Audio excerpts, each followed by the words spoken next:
Ya podemos iniciar. Ya, gracias. Queridos estudiantes, ¿cómo están? Buenas tardes. Solucionados los problemas de la mañana, nos encontramos ahora. ¿Ya?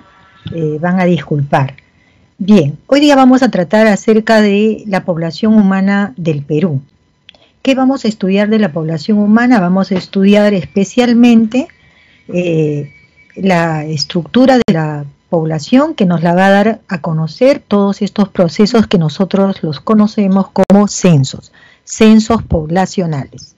Bien, vamos de frente a la primera diapositiva. En esta estamos resumiendo efectivamente que el conocimiento acerca de la población peruana en términos cuantitativos y cualitativos es muy importante. La demografía justamente estudia, digamos, este tema, ¿no?, sobre la población peruana, de tal manera que lo que va a hacer es señalarnos el tamaño absoluto o el tamaño, digamos, relativo de la población peruana, y lo va a determinar a partir de los procesos que nosotros conocemos como censos, ¿no? Bien, además de mostrarnos la cantidad, ¿no es cierto?, absoluta o relativa, también nos va a señalar la población peruana quienes la conforman. Vamos a ver que en su estructura vamos a tener hombres, mujeres, vamos a tener personas de edades como de niños, de adultos, ¿no? Vamos a tener también la distribución de la población, en qué región se ubica una mayoría de la población peruana, en qué lugares la menor cantidad. Además vamos a ver, ¿no?, quiénes se ubican en las zonas urbanas y quiénes en las zonas rurales, es decir, cómo se va distribuyendo inclusive la población en cada departamento o en cada provincia. Luego también es importante que nos indique cómo va a ir evolucionando estos cálculos, ¿no?, matemáticos, cómo van a evolucionar en los próximos años después que se toma un censo a nivel nacional. Los censos, ¿no?, son importantísimos para recoger esta información, pero no es el único medio.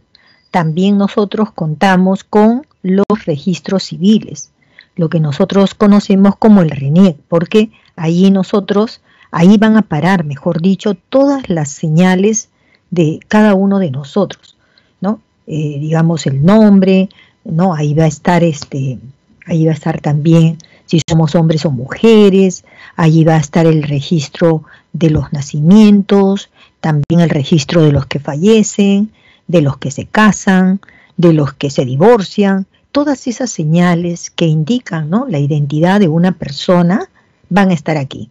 Es decir, no solamente en el censo, también podemos acudir a los registros conocidos como RENIEC.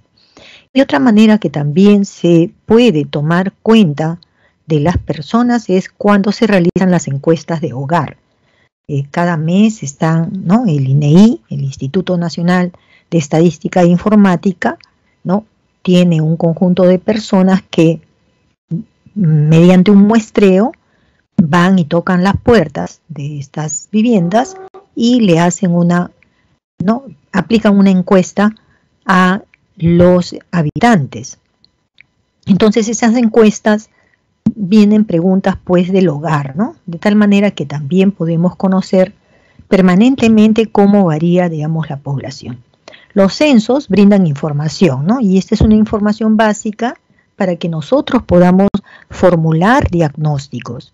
Todos ustedes, una vez que ingresan a la universidad, no importa la carrera que sea, vamos a darnos cuenta de que ustedes van a tener que hacer uso de la búsqueda en las páginas del INEI, ¿ya?, porque son muy necesarias para poder conocer exactamente nuestra realidad. ¿De acuerdo? Bien, en el Perú se han realizado muchos censos, ¿no?, incluso con los españoles, y después la mayoría de los censos se han hecho ya en la etapa republicana. El último censo que se ha tomado fue el 22 de octubre del año 2017. Fue el censo número 12. Es el 12º censo de población.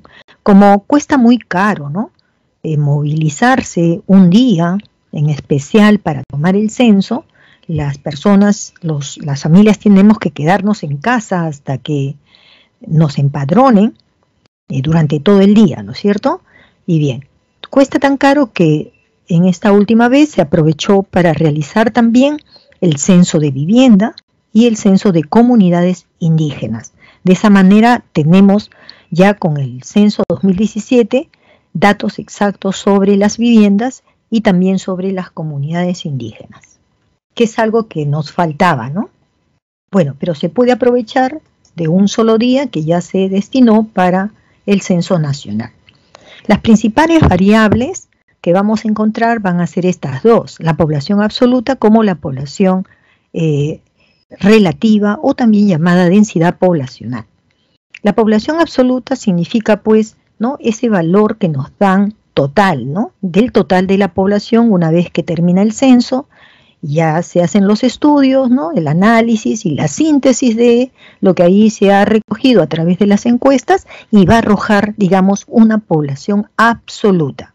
Nos lo van a escribir en números naturales, como ven ustedes aquí en la parte inferior, ¿no? La población absoluta está comprendida de la población censada más la población omitida. La población censada viene a ser aquellas personas que se encontraron el día del censo, se encontraron en su casa. Acuérdense que hay medidas que emplea el gobierno y no señala a las familias quedarnos en nuestras casas esperando la visita del empadronador, ¿ya? Y como población omitida se considera aquellas personas que el día del censo no estuvieron en su casa. ¿Por qué no estuvieron? Porque alguno de ellos era un ingeniero minero y estaba en una mina, el otro era un doctor, ¿no es cierto?, estaba en el hospital, en emergencias, otro era un paciente que estaba internado en un hospital, etcétera, etcétera. Es decir, hay actividades económicas que hacen que una población, digamos, no pueda dejar de operar en dicha actividad, ¿ya? ¿Cómo nos enteramos que ellos no están? Pues cuando se hace la encuesta a la población censada, el jefe de familia de cada hogar también nos va a manifestar si hay alguien más integrante de la familia, pero que no se encuentra ese día en su hogar.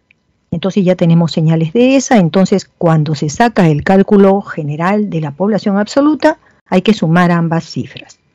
Es así que para este año 2017 se tuvo 31.237.385 habitantes, contándose a la población censada más la población omitida. Bien, también tenemos la otra variable que viene a ser la densidad poblacional. La densidad poblacional o población relativa viene a ser el número promedio de habitantes que tiene, ¿no?, un territorio. Puede ser a nivel de todo el país, a nivel de una región o a nivel de una provincia e inclusive a nivel de un distrito, ya sea que sea un área rural o el área urbana. ¿Cómo se calcula la densidad poblacional? Se calcula de la siguiente manera, ¿correcto? A la población absoluta de un censo, se va a dividir esa cantidad de población absoluta entre la cantidad de kilómetros cuadrados que mide nuestro territorio. Nuestro territorio mide 1.285.215.6 kilómetros cuadrados, ¿ya? Entonces, si hacemos esa división, si ustedes tienen por ahí cerca la calculadora, ¿no?, dividen y van a ver que vamos a tener 25.7. ¿Cómo se lee esto?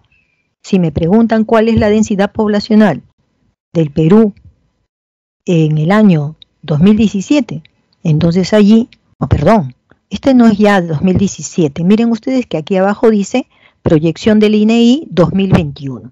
¿Qué ha sucedido? La población del 2017 era 31 millones y algo más. Al pasar los años, los que trabajan en INEI también son matemáticos y también son proyectistas. Lo que ellos hacen es proyectar esta cifra, 31 millones, en los años siguientes. Van proyectándolo, ¿sí? Proyectan para el 2018, 2019, 2020, 2021. O sea, al pasar 4 años, La cifra que les sale a ellos ahora es de 33 millones de habitantes. Y al hacer la división les sale 25.7. Quiere decir que la densidad poblacional para el año 2021 se calcula, porque este es un dato proyectado, se calcula que va a ser 25 habitantes por cada kilómetro cuadrado. Esa es la densidad poblacional. ¿De acuerdo? En el año 1940, la densidad poblacional era de 5 personas en un kilómetro cuadrado, en cada kilómetro cuadrado. Para el año 2017, como ven ustedes, ha aumentado la población relativa a nivel de todo el Perú. Ya no es 5, ahora es 24. ¿Correcto? Bien. Esta idea de densidad poblacional es también muy, muy importante. Inclusive ustedes han visto que al comenzar este periodo de pandemia, nos señalaron, ¿no? A medida que pasaban las semanas y meses, fuimos comprendiendo que el COVID, ¿no es cierto?, se transmite especialmente a través de aerosoles, es decir, a través del aire. Por lo tanto, en aquellos lugares, ¿no?, donde había mayor densidad poblacional, las personas tenían que estar mucho mejor educadas en esto, ¿ok? Mucho mejor, es decir, la distancia entre una persona y otra había que mantenerla, ¿no? Había que mantenerla. Entonces, nos ha enseñado qué cosa es la densidad poblacional. A mayor personas en poco espacio, el aire, sobre todo en este tiempo de pandemia, era un aire contaminado. Incluso si está uno en la casa, cierra las ventanas y en tu casa, en tu familia, contando a papá, mamá, el abuelo, la abuela, el hermano que se casó, el sobrino que también vive contigo, ya de repente son 8 o 10 personas. Y si vives en un departamento pequeño, pues entonces allí hay una densidad poblacional que se pone en peligro. Eso es lo que ha ocurrido en muchas casas pequeñas, sobre todo donde las familias no tienen otro hogar, entonces tienen que vivir allí con los papás, con los abuelos, ¿no? Entonces allí había que tomar sus precauciones. Ahora ya lo sabemos, ventanas abiertas, verano o el invierno, abiertas. Ya hemos aprendido muy bien la lección. Entonces este dato es muy, muy importante, ¿no es cierto?, conocerlos. Han visto que los datos de la geografía, nuestros temas, no están dedicados solamente, digamos, a un tipo de nivel de personas, ¿no? Está dedicado a todos nosotros, seres humanos, que estamos en contacto con la naturaleza, ¿no? Y que, bueno, tenemos actividades que son humanas, pero que toda actividad nuestra se involucra con ese medio ambiente. Sigamos con las variables. Tenemos ahora la tasa de fecundidad y la tasa de natalidad. Ojito aquí porque muchos se confunden. ¿Tiene mucho que ver la fecundidad con la natalidad? Sí, claro, está involucrándonos bebés, ¿no? Bebés. Pero vamos a ver dónde está la diferencia, ¿ya? Tasa de fecundidad. Aquí se refiere a una relación que se va a establecer entre hijos, los hijos, y las mujeres, ¿ya? Los hijos de cualquier edad. Y las mujeres tienen sus límites. Vamos a hablar de las mujeres que están en una edad fértil, una edad de procrear. Por ejemplo, pueden ser las adolescentes desde 15 años hasta las mujeres ya mayores de 49 años, ¿no? Antes de los 15 años son bajas las probabilidades, ¿no?, de embarazarse. Por ahí puede haber un caso extraño, pero es menos frecuente un embarazo en menos pues de 15 años, no 12 años, qué sé yo, ¿ya? Entonces luego viene las edades mayores a 49. Entonces ya la mujer, obviamente su organismo cambia y después se calcula en promedio que después de los 49 años tendría muchas dificultades de embarazarse. No quiere decir que alguna mujer lo haya hecho, pero aquí estamos viendo las probabilidades, ¿no? Entonces, ¿qué vamos a comparar? Una tasa de fecundidad se llama así al promedio de hijos que tendría una mujer en edad fértil, en edad reproductiva, ¿correcto? Y entonces tenemos datos. Voy a empezar por el dato, ¿no? En la segunda parte dicen, ya nos han dicho que esta tasa de fecundidad ha descendido. no ha aumentado, sino ha descendido. ¿Por qué? Porque miren ustedes, la tasa de fecundidad es, según el último censo, de 1,5 hijos por mujer. 1,5 hijo. 1,5. El año 2017. Pero si nos vamos hace 10 años antes del 2017, nos vamos hasta el año 2007, resulta que la fecundidad fue de 1,7. O sea, de 1,7 descendió a 1,5. ¿Correcto? Bien, pasemos a la derecha. Tasa de natalidad. ¿Qué vamos a relacionar en la tasa de natalidad? Vamos a relacionar el número de nacimientos que ha habido, pero por cada 1000 habitantes en un año. Repito, ¿cómo obtenemos la tasa bruta de natalidad? Pues se va a contabilizar cuántos nacimientos hubieron en un año, pero no en toda la población total, sino estamos hablando relativamente, es decir, vamos a comparar cuántos nacimientos han habido, pero por cada grupo de 1000 peruanos. En ese grupo de 1000 peruanos entran hombres, mujeres, niños, abuelitos, todos entran en ese grupo de 1000. ¿Ya? Entonces, ¿qué cantidad de nacimientos ha tenido en un año, digamos, el Perú, ¿no es cierto?, por cada 1000 habitantes? Sería la pregunta. Vamos a ver el cuadro celeste. Aquí tenemos 3 censos. El censo de 1972, el censo del año 2007, y luego tenemos ya no es un censo, sino es un dato proyectado del 2017 al año 2021. O sea, ese 2021 es un año proyectado, según las cifras del censo del año 2017. Entonces, ¿qué estamos observando? En el censo de 1972, el promedio de niños por cada 1000 habitantes era de 40 niños, 40 nacimientos, 42 para ser exactos, 42,1 por cada 1000 habitantes. En el año 2007 fue de 20 nacimientos por cada 1000. Como se dan cuenta, ha descendido casi a la mitad. Y en el dato proyectado al año 2021 ya no son 18, sino son ya 18, perdón, ya no es 20, sino es 18 nacidos por cada 1000. ¿Qué estamos notando? El descenso, ¿no? El descenso de la población, ¿no?, en términos, digamos, de natalidad. Ahora viene la pregunta del año, porque si algo tienen de similares la tasa de fecundidad y de natalidad, es que en ambos casos ha habido decrecimiento, tanto de la tasa de fecundidad como de la tasa de natalidad. Ahora vienen las preguntas. ¿A qué se debe que esto haya descendido? Entonces anoten ahí en sus cuadernos. Hay 3 causas. La primera causa es digamos, el alfabetismo. ¿Ya? En primer lugar, ustedes saben que la educación, desde que se desarrolla en el país y en el mundo, a quienes primero se le daba educación era a los varones y no a las mujeres. Pero ¿qué ha sucedido en los últimos años?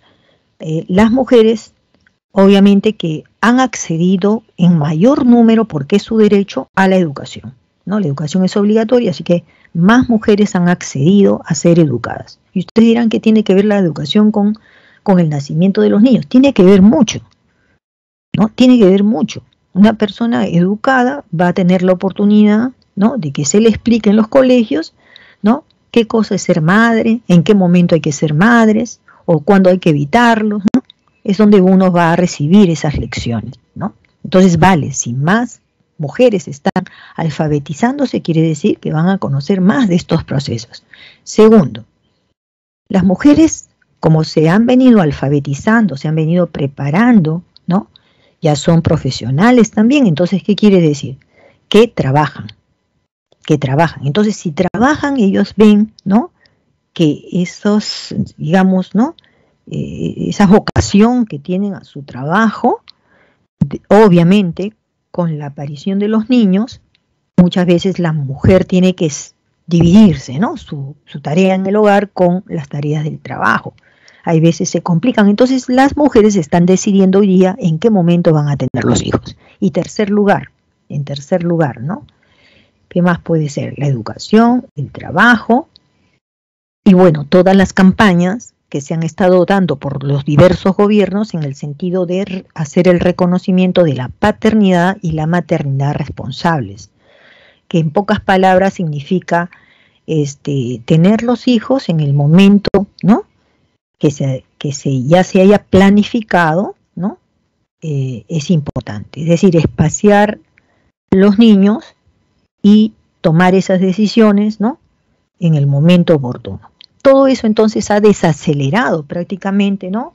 Este tema del crecimiento poblacional a través de la baja de la tasa de fecundidad y también de la tasa de natalidad. Ahora, al contrario, vamos a ver lo siguiente, ¿no? Porque, digamos, lo contrario de natalidad sería la mortalidad. La mortalidad viene a ser el número de fallecidos, el número de defunciones por cada 1000 habitantes en un territorio durante un año específico. Se toma en cuenta grupos de 1000 habitantes y es un dato anual, ¿correcto? La tasa de mortalidad en el Perú, ¿no? Miren ustedes, es baja. En la década de los 60 es de 12,9 por cada 1000 habitantes y esto se redujo, miren, de 12 se redujo a la mitad, o sea, solamente 6, ¿no? 6 fallecidos por cada 1000 en la década ya de los 90, ¿no? En la década de los 90 hasta el año 2007, del 93 al 2007, bajó a la mitad, 6 fallecidos por cada 1000. El año 2017, que fue el último censo que nos han tomado, el descenso ha seguido a 5,7 fallecidos por cada 1000 habitantes. Recuerden que estos datos son antes de pandemia. La pandemia la tenemos el 2020, ¿no? En Europa estuvo en el 2019, ¿no? A finales del 2019, pero ya aquí en Perú estábamos en el 2020, ¿ya? Entonces, acá no estamos contando los fallecidos durante pandemia. Obviamente que se va a alterar esto, ¿no? Esto va a ir en aumento con datos de pandemia, pero esto es prepandemia, ¿ya? Ahora veamos la esperanza de vida. En el caso de la esperanza de vida, esto significa la cantidad de años que se espera que viva una persona. Pero ojito, que aquí tengo que hacerme la siguiente pregunta. ¿Qué cantidad, ¿no?, de años puede vivir una persona que vive en Perú? ¿Qué cantidad promedio podría vivir una persona que vive en España? ¿O qué cantidad, ¿no?, o promedio de vida tendría una persona si vive en Canadá o en Estados Unidos? Ustedes se darán cuenta que va a variar. En algunos países la esperanza de vida es bastante alta, en los países desarrollados, y la esperanza de vida es menor en países en vías de desarrollo. ¿Por qué? Porque el alargamiento de la vida ya vemos que tiene que ver con la educación, tiene que ver con la buena salud, tiene que ver con las políticas, ¿no?, de gobierno que tenga un Estado, porque tiene que dar hospitales, tiene que dar educación, tiene que dar buenos alimentos. ¿Se dan cuenta? Entonces, vamos a ver la esperanza de vida en Perú, ¿ya? En Perú, miren ustedes, año 93, el promedio de las personas llegaban hasta los 66 años. En el año 2007, según el censo, tenemos 73 años. Llegaban en promedio. Eso no quiere decir que no hubieran personas más de 70 años, ¿eh?, sino esto es el promedio. Y luego tenemos el año 2017. El promedio es 75 años. En conclusión, ¿qué ha pasado? La esperanza de vida en los últimos censos ha demostrado que ha aumentado. ¿Cuáles serían las razones? El aumento de la calidad de vida de las personas, ¿no? Quizás también el mayor ingreso de personas al sistema educativo. Como les digo, el sistema educativo es para crear justamente estas bases del conocimiento respecto a lo que es una buena salud. No se olviden nunca de ello, ¿ya? En el año 2019 la esperanza de vida en el Perú alcanzó hasta 76 años, 2019, ¿no?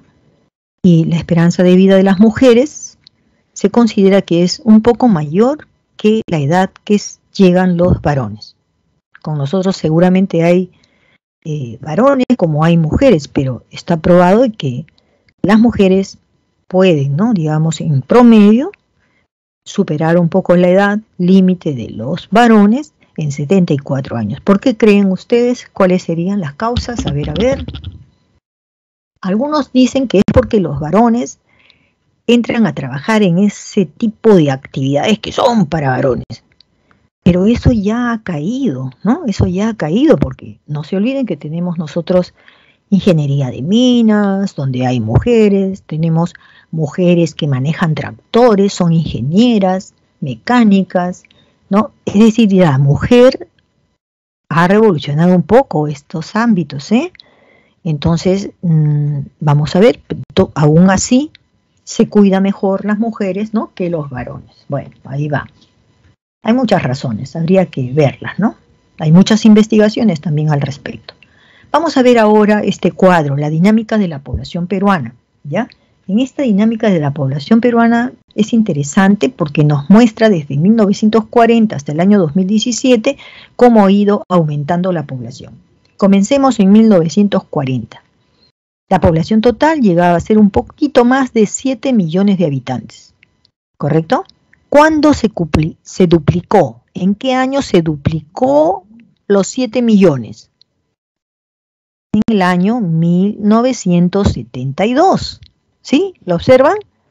En el año 1972 se duplicó los 14 millones. ¿Cuántos años habían pasado de 1940 hasta 1972? ¿Cuánto pasó? 21 años. 21 años y se había duplicado la población. Ahora díganme, vean allí, de 14 millones de habitantes, nuevamente se duplicó. ¿Qué año se duplicó? 14 millones. 14 más 14, ¿cuánto es? 28. ¿En qué año se duplicó? En el año 2007. El año es el año 2007. ¿Se dan cuenta? 2007. Bien, entonces como estamos observando, estos cuadros nos permiten a nosotros tener, digamos, no solamente la lectura, ¿no?, de la cantidad de habitantes en cada año, sino también nos permite a nosotros ir trabajando cuando se duplica, cuando se triplica, ¿no? Todo eso nos lo va a ir también mostrando, es decir, sacar nuevas ideas de un cuadro. Los cuadros estadísticos entonces nos permiten a nosotros justamente hacer inferencias, ¿no? Y estas inferencias son aquellas ideas que surgen en cada uno de ustedes y pueden ser ideas muy distintas. Pueden ser ideas, digamos, cada uno de ustedes puede tener una nueva idea y varios pueden tener justamente esa misma habilidad. No todos pensamos igual y las nuevas ideas son las que aportan luego al conocimiento, ¿ok? Bueno, entonces vamos a ir viendo ahora la siguiente diapositiva. Ya saben, en este caso es la población censada ya por los años. Bueno, pero aquí vamos a sacar la conclusión, ¿no es cierto? Está a la derecha. Entre el censo del año 2007 y 17 se evidencia un crecimiento de la población, ¿no?, de casi 3 millones de habitantes. Tan solo entre el año 2007 y 2017, ¿no?, que es casi como en 10 años. En 10 años la población peruana crece como en 3 millones, ¿no? Entonces, bien, ¿qué tenemos después?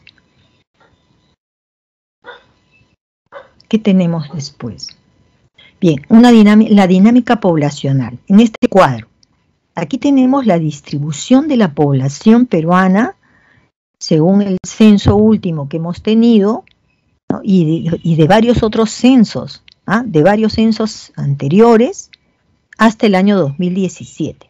Por ejemplo, está en color celeste la población, digamos, de costa, en amarillo la población de la región andina y en verde clarito está la población selva. Las barras nomás ya nos muestran que la población de costa ha ido aumentando desde 28, ¿no? Desde 28,3% fue aumentando hasta el 58% de la población total del país. En el caso de la sierra vemos que hay descenso, ¿no? Es decir, en porcentajes, ¿ah? Por si acaso atiendan lo que les estoy diciendo. Aquí lo que estamos viendo son los porcentajes, como viene aumentando la población en la costa y los porcentajes como viene disminuyendo en la región de la sierra. ¿Entienden? En la región de la sierra. No estamos hablando de los números naturales, es decir, no estamos hablando de cantidades absolutas, sino estamos hablando de porcentajes, y al hablar de porcentajes estamos hablando de cifras relativas. Entonces, las cifras relativas de la costa van en aumento, las cifras relativas de la sierra disminuyen, las cifras de la selva en términos relativos aumentan. En general quiero decirles que todos los años la costa tiene más habitantes. En la sierra también, todos los años aumenta su cantidad de habitantes. Y en la selva también, aumenta la cantidad de habitantes. En números absolutos, en cifras absolutas aumenta. Pero en cifras relativas, no. En cifras relativas aumenta en la costa y aumenta en la selva, pero no en la sierra. En la sierra las cifras relativas descienden. ¿Correcto? No confundirse entonces las cifras absolutas de las cifras relativas. Bien, vamos a ver ahora con respecto a la población absoluta, ¿no? ¿Qué departamentos tienen mayor población absoluta? Como estamos viendo, lo tiene Lima. Lima tiene, Lima tiene, ¿no? 9, lo vamos a contar como, estas son cifras absolutas, ¿no? Es que sí son números enteros, o sea, tiene más de 9 millones de habitantes, ¿no es cierto? Lima, solamente Lima tiene 9 millones y medio, podríamos hasta decirle, ¿no? 9 millones y medio, imagínense ustedes. Eso hace que sea más o menos del 31% de la población total de todo el país. El 31% lo tiene Lima. En segundo lugar está Piura. Piura también es el segundo, digamos, departamento con mayor población. Como ven ustedes, tiene más de 1.859, ¿no? 856.000 habitantes, y eso hace más o menos como el 6% de la población total. O sea, si Lima tiene el 31% de la población de todo el país, Piura solamente tiene, ¿cuánto? Tiene el 6%, y es el segundo departamento más poblado, pero la diferencia entre Lima y Piura es abismal. Bien, y en tercer lugar está el departamento de La Libertad, donde estamos observando, ¿no?, que tiene un poco más de 1,5 millones de habitantes, y eso hace que sea, ¿no?, prácticamente, digamos, una cifra en porcentaje también, ¿no?, inferior a Piura, un poquito menor a Piura, ¿ya? Luego vamos a los departamentos que tienen menor población. Por ejemplo, Madre de Dios es un departamento donde solamente hay, pues miren ustedes, 141.000, ¿no?, habitantes. Eso hace menos del 4%, ¿no?, de habitantes de todo el país. Luego, otro departamento poco poblado es Moquegua, con 174.000 habitantes aproximadamente. Y Tumbes, que es también un departamento pequeño, 224.000 habitantes.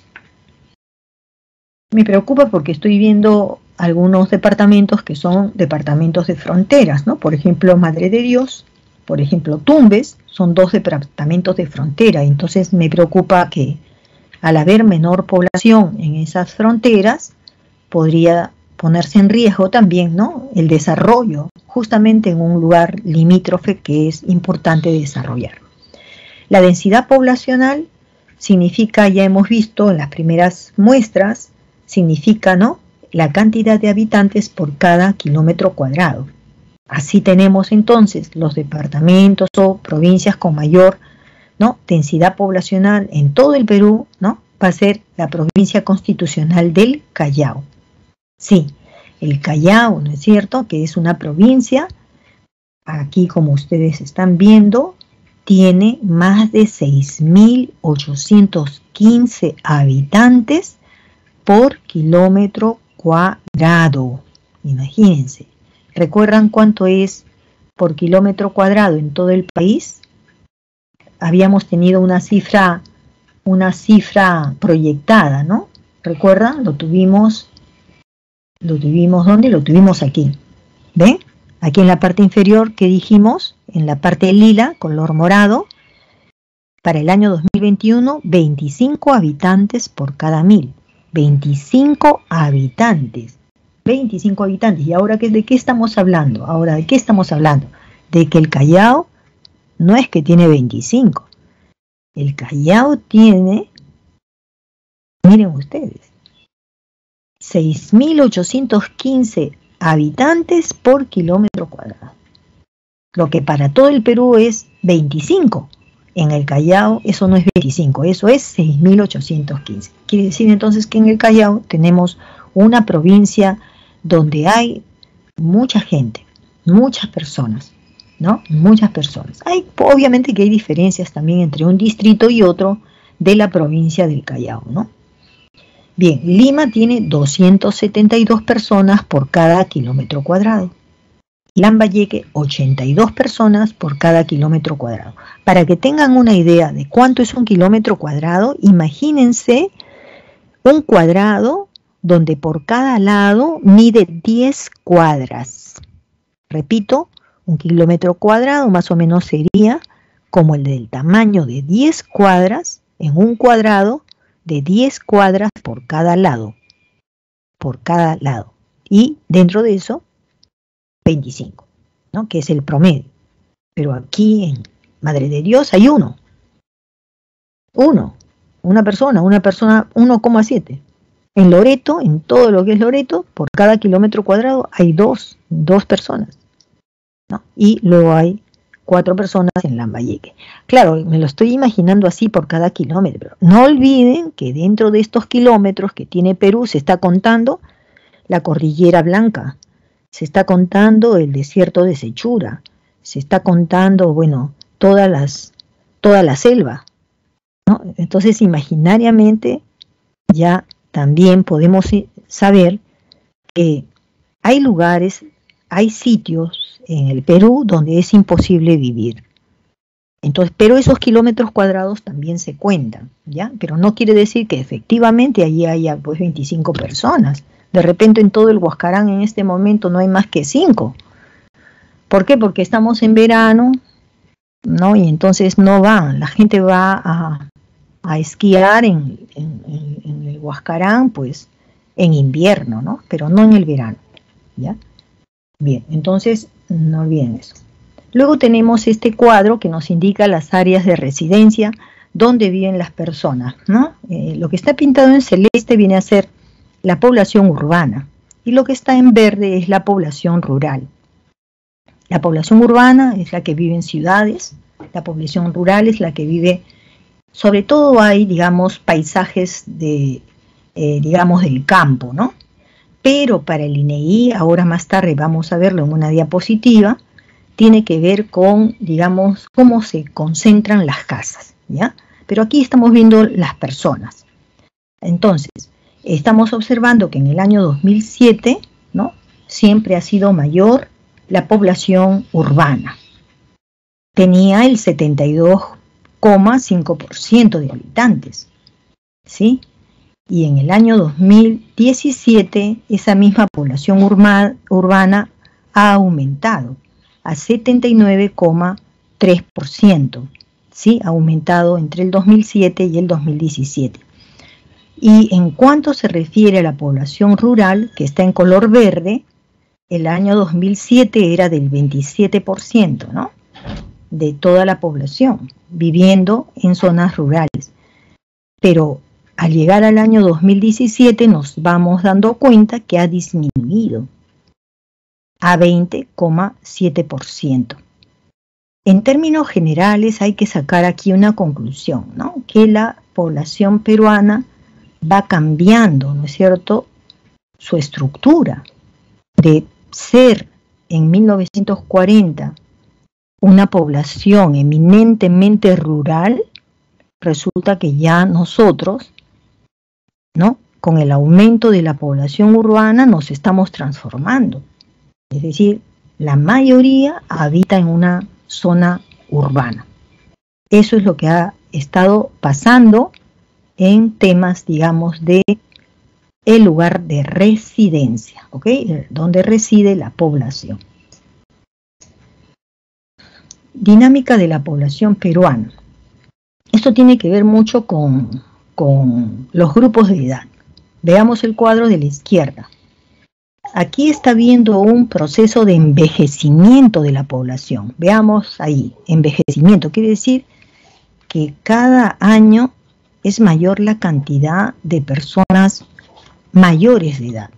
Vamos a ver el que está pintado, por ejemplo, lo que está pintado de celeste, ¿ya? En el año 1993, la población de 0 a 14 años era de 37% de la población total. De 15 a 19 años, ustedes ven que cambió, ¿no? En las de 15 y 19 años es de 30% de la población. Y en el año 2017 se redujo a ser el 26% de la población. Esos son de los que tienen, ¿no?, digamos, es la misma población de 0 a 14 años, ¿no?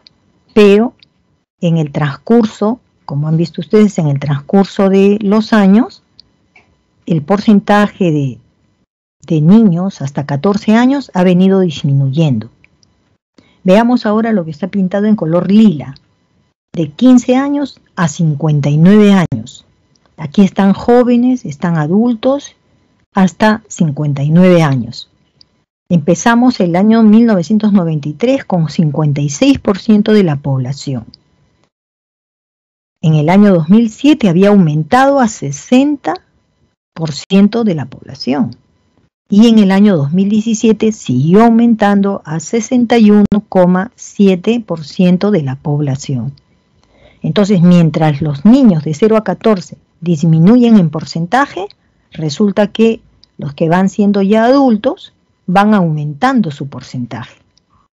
¿Y qué pasa con las personas ya muy mayores, ¿no?, los de la tercera edad, de 60 más años?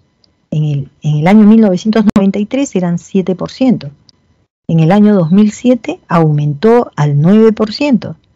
Y en el año 2017 aumentó casi al 12%. Es decir, han aumentado tanto las personas de 15 a 59 como también los de 60 a más años de edad. Por eso es que se habla de un proceso de envejecimiento. Hoy día muchos de ustedes que son jovencitos, jovencitas, conocen a sus abuelos, ¿no? Conocen a sus abuelos, porque la esperanza de vida ha aumentado para los abuelos. Y qué bueno que es, porque tienen quien les cuente sus historias, han vivido mucho tiempo con los abuelitos. Pero, por ejemplo, los de mi generación, porque yo soy mayor de edad de ustedes, apenas recuerdo al abuelito, apenas, pero apenas. De abuelitas no las recuerdo para nada, no he vivido mi niñez con abuelito o abuelita, pero sí recuerdo al abuelo, un poquito, nada más. Pero ustedes tienen muchos recuerdos de sus abuelos, y eso es este proceso de envejecimiento. Qué interesante. Hombres y mujeres, empate técnico. No hay por qué pelearnos, chicas, chicos, no hay por qué pelearse. estamos más o menos parejos. Un poquito son más de las mujeres que los hombres, ¿ya? Bien, eso es algo que estamos notando. Bien, vamos pasando porque si el tiempo corre, y a veces me detengo en cosas que me parecen que debo quedarme un ratito. Vamos a ver este cuadro que es importante, la tasa de crecimiento poblacional. En esta tasa de crecimiento poblacional, lo que vamos a observar es cuánto crece verdaderamente la población peruana entre cada censo. Entre el periodo censal a otro periodo censal, cuánto más aumenta la población, ¿ya? Entonces, no se olviden que la tasa de crecimiento viene a ser ese valor que ha aumentado, o sea, la parte que ha aumentado entre un censo y el otro censo. Por ejemplo, si en este salón comenzamos la clase con 40 alumnos y ahora son 50, ¿cuál es el crecimiento real? 10. 10, porque entramos con 40 y ahora terminamos con 50. O sea, ¿cuánto ha sido el incremento de la población en el salón? 10. Ese es el crecimiento real. ¿Cómo se halla el crecimiento real? De la siguiente manera. TBN, en esa fórmula que aparece aquí, se llama tasa bruta de natalidad. Lo que acabamos de estudiar como tasa de natalidad. Y TBM significa tasa bruta de mortalidad. Para hallar entonces la tasa de crecimiento, lo que hacemos es buscar el dato de la tasa de natalidad y le restamos la tasa de mortalidad. Es decir, si tengo el dato de cuántos han nacido y tengo el dato de cuántos murieron, si yo hago la resta me voy a quedar con un solo número, ¿no es cierto? Me voy a quedar ahí con la diferencia. Y esa diferencia viene a ser justamente llamada también, anoten en su cuaderno, se le puede llamar, digamos, crecimiento natural, y otro nombre que también se le pone es natural, y el otro tasa de crecimiento vegetativo. Vegetativo, también se le llama así, ¿ya? Una vez que tengo ese dato lo reservo, lo voy a dejar ahí. Después voy a ir a otros datos, por ejemplo, la tasa de inmigración y la tasa de emigración. Inmigración viene a ser cuando extranjeros que viven en otro país deciden venir a Perú y quedarse a vivir en el Perú. No están viniendo de turistas ni de pasada, ¿eh? Ellos están viniendo a Perú para quedarse en el Perú. Ellos se les llama inmigración. ¿Cuándo se va a decir emigración? Cuando los peruanos salen del Perú y se van ya a vivir a otro continente y a otro país. Si nosotros contamos las personas que ingresaron al Perú, inmigrantes, para quedarse, y le restamos los peruanos que se fueron para definitivamente irse y vivir en otro lugar, inmigración menos emigración, ese resultado se va a conocer con este nombre, ¿eh? Anoten, tasa de migración o saldo migratorio, que también se le dice, ¿ya? Saldo migratorio. Entonces, al final, ¿qué hacemos? Sumamos la tasa natural o vegetativa más, ¿no es cierto?, el saldo migratorio. Sumando los dos me va a salir recién la tasa de crecimiento real. ¿Qué ha sucedido en el Perú desde el año 1940? Como ven, los triangulitos, no, los cuadraditos que tienen de color rojo y están atados por una línea que primero asciende y luego va en descenso. Esa línea me va a decir cuánto ha sido la tasa de crecimiento. Por ejemplo, entre 1940 y 1961, en promedio, ahí ha habido 1.9% de crecimiento de la población, ¿ya? En la década del 60, en esa etapa intercensal del 60, aumentó a 2.8% el crecimiento de la población. Como ustedes se dan cuenta, es lo máximo que nosotros hemos tenido de tasa de crecimiento. Es lo más alto que hemos vivido, ¿ya? Luego en la década del 70 disminuyó a 2,6%. En la década del 90 disminuyó a 1,6%. Y ya al 17 nos acercamos al 1%. Imagínense ustedes todo lo que ha descendido, ¿no? Del 2,8 en la década del 60 hasta el 17, que ya vendrían a ser casi como 50 años, disminuyó a 1%. ¿Cuál es la razón? La razón está en los resultados de la tasa de natalidad más la tasa de fecundidad. No se olviden, tasa de natalidad más la tasa de fecundidad. Todas esas razones, ¿ok? Bien, vamos a pasar a ver las migraciones. Bueno, las migraciones viene a ser, ¿no?, todo este desplazamiento de personas que van y cambian su lugar de residencia. Es decir, de vivir en España, vienen a Perú y quieren quedarse en Perú, ¿ya? Son migraciones. Hay migraciones entonces, y tienen varias causas, ¿no? ¿Qué causas puede tener la persona de dejar Europa para venir a Perú, ¿no? Buscar mejores condiciones de vida no creo, porque quien tiene mejores condiciones de vida es el mismo España. Pero vamos a suponer pues que aquí se enamoró y se casó y aquí se quiere quedar, ¿no? Puede ser. Le gusta el paisaje, le gusta la gente, le gusta nuestra forma así, ¿no? De comportarnos, alegres, abiertos, ¿no? Ya. Puede ser también algunas cosas que tienen que ver con el medio ambiente. Esto ocurre fundamentalmente, por ejemplo, en el África, ¿no? Mucha población, ya el medio ambiente ha sido tan invadido por el ser humano y sus actividades que finalmente la población trata de salir de ese lugar. Luego tenemos también el crecimiento económico de algunas regiones, ¿no? Que se hacen atractivos, ¿no? Por ejemplo, una ciudad atractiva es Lima.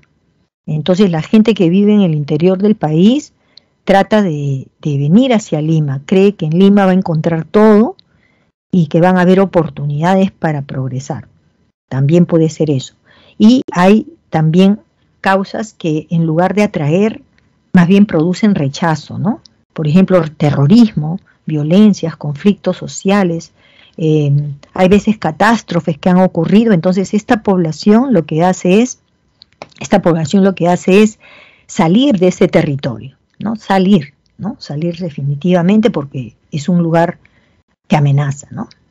Bien, hay migraciones internas y externas. La migración interna es la que se produce dentro del territorio peruano, o sea, dentro de nuestro propio país. Entonces, va a moverse, ¿no? Muchas veces desde el interior del país, que viene a ser la región andina, hacia lo que nosotros, digamos, vemos que se dirigen hacia la costa, se dirigen hacia la capital, ¿ya? Ahora, hay dos tipos de migración interna, la migración interna de toda la vida y la migración reciente.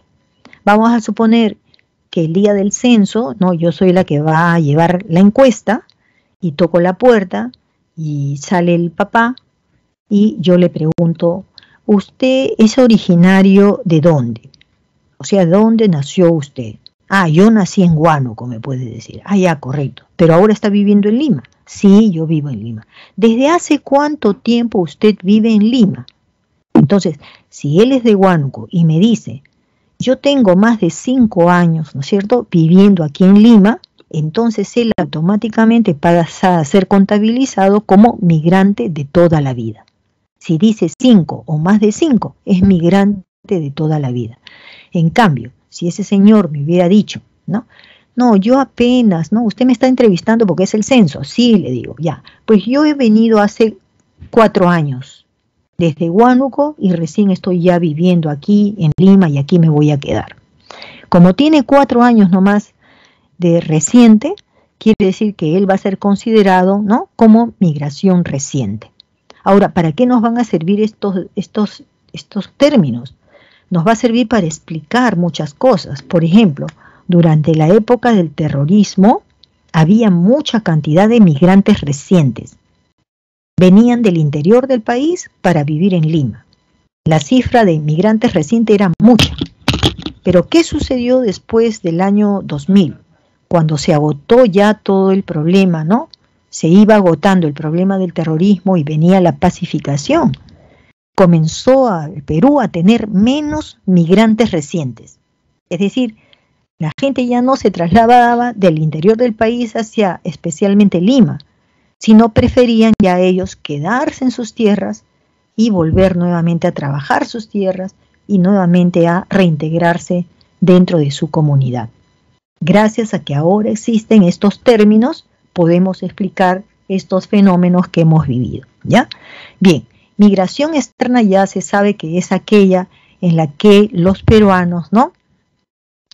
Principalmente van buscando mejores oportunidades de vida en otros países, así que la emigración de los peruanos pues podría considerarse una migración de tipo externo, ¿no? Cuando salen y viajan a otro país. No viajan por turismo, sino viajan para quedarse en otro país. La emigración de peruanos, ¿no? Como ven ustedes, tiene ciertas características, ¿no? Vamos a ver, por ejemplo, entre el año 1990 y 2018, la cantidad de peruanos que emigraron, es decir, se fueron hacia otros países, era superior a 3 millones de habitantes, ¿no? Acuérdense que todavía el año 1990 todavía eran época de terrorismo, ¿no? Todavía estábamos en eso. Porque esto duró casi 20 años, desde 1980, ¿ya? Luego también otra cosa, vamos viendo acá el cuadro de abajo, ¿ya? Entonces, ¿hacia dónde se van los peruanos? Se van a los Estados Unidos el 30%. Este es en el plazo de 1990 al año 2017. Ajá, se van hacia Estados Unidos. Se van hacia la Argentina también, el 14%. Hacia España también el 14%. Y Chile, que está bien cerca, el 13%. Entonces, vemos que el peruano ha elegido lugares cercanos y además que hablen nuestro propio idioma, porque si es Europa se va a España, ¿no? Y a los lugares cercanos, Chile y Argentina, ¿ya? Inmigrantes extranjeros que viven en el Perú, ¿no? Eso es lo que estamos notando ahora más que otros años. Entonces, según el INEI, ¿no? Tenemos en el año 2019 cerca de, ¿no? Casi 1 millón, un poco menos de 1 millón de extranjeros que viven fuera del Perú, ¿no? Perdón, ciudadanos extranjeros, estoy diciendo, ¿no? Este es el caso de ciudadanos extranjeros que residen en el Perú, pero esto fue tomado el año 2019. Y fundamentalmente ya todos saben que una corriente migratoria, ¿no? De extranjeros que ha venido a quedarse a vivir aquí es la de los ciudadanos venezolanos. ¿De acuerdo? El 84% entonces de los extranjeros que residen en Perú son, ¿no?, de origen venezolano. Luego también en segundo lugar tenemos los colombianos, en tercer lugar tenemos españoles, en cuarto lugar tenemos gente que viene desde los Estados Unidos, de Ecuador y también de Argentina, y de otros países también vienen. ¿Correcto? Entre ellos está Chile, Brasil y China, tienen menos del 1%. Es decir, que hay chinos que están viniendo también a Perú, ¿no? Claro. Bien, vamos ahora a ver la organización del espacio urbano y rural. En esta organización del espacio urbano y rural, como ven ustedes en las fotos, ambos son urbanos, ambos son rurales. ¿Cuál es urbano y cuál es rural? ¿O no hay ningún urbano? Miren. A simple vista, como vemos estas montañas que rodean esta plaza, hay gente que se equivoca y de inmediato dice, esto es una zona rural, porque ven cerros, igual que la derecha. Y no es así. Para el INEGI, un centro poblado urbano es donde hay mínimo 100 viviendas. Y máximo todas las viviendas, pues, ¿no? Muchas más viviendas. Y una característica que tienen las viviendas es que están agrupadas. Una está pegada a la otra, formando cuadras, teniendo plazas. Esto es una ciudad. Ya a la izquierda es una ciudad. Todas las capitales, ¿no?, de distritos son ciudades. No importa si son contiguas, si no son contiguas, si están separadas. Toda capital de distrito se considera como centro poblado urbano. A la derecha tenemos un centro poblado rural. Para el INEI es un centro poblado rural cuando tiene menos de 100 viviendas. Menos de 100, digamos que tenga 60. Pero esas 60 sí están agrupadas. Entonces se le puede llamar centro poblado rural. O vamos a suponer que sí tiene 100 viviendas, pero esas 100 viviendas están dispersas. Es decir, para caminar de una casa a la otra casa, puedo tardar 10 minutos, 15 o media hora o una hora. Cuando eso sucede, ¿no? O sea, 100 viviendas, pero separadas unas de las otras, se le considera centro poblado rural. Bien. Vamos ahora a ver el índice de desarrollo humano en el Perú. Bien, este índice de desarrollo humano en el Perú ha hecho que varíen algunas variables que eran estudiadas para poder determinar un ranking de países. Anteriormente se utilizaba el indicador de el Producto Bruto Interno, el Producto Bruto Interno, es decir, la suma total de valores que producíamos nosotros en el Perú, ¿ya? Pero esta medida del Producto Bruto Interno no nos explicaba, ¿no? Podía, digamos, uno tener un buen PBI, ¿no? Pero, sin embargo, era un país como el Perú. Tenía un buen PBI porque explotamos mucho lo que es y comercializamos digamos, los productos de las minas, de la minería, pero sin embargo había mucha pobreza en el país. Entonces es por este motivo que como que aplicar el PBI no era tan real para conocer la situación de cada país, de su población. Entonces, promovido por la Organización de Naciones Unidas, se conviene en trabajar más bien con índice de desarrollo humano en todo el mundo, ¿no? Y este índice comprende, pues, la creación de un entorno donde las personas pueden desarrollar su máximo potencial y llevar adelante una vida productiva y creativa de acuerdo a necesidades e intereses. Eso es lo que queremos saber. Si la población en ese país verdaderamente logra, ¿no es cierto?, desarrollar su máximo potencial, una vida saludable, una vida reproductiva también saludable, creativa, ¿no? Todo eso. ¿Y cómo se podía lograr eso? Pues hoy día es fundamental que para tomar cuenta del IDH conozcamos cuál es el porcentaje de la esperanza, pero no es porcentaje, ¿no? ¿Cuál es la edad promedio de las personas, ¿no?, desde que nacen? Es decir, medir la esperanza de vida. Otra cosa que también necesitamos para conocer el índice de desarrollo humano es qué logros ha tenido esa persona. ¿Se ha educado? ¿Hasta qué grado de educación ha llegado?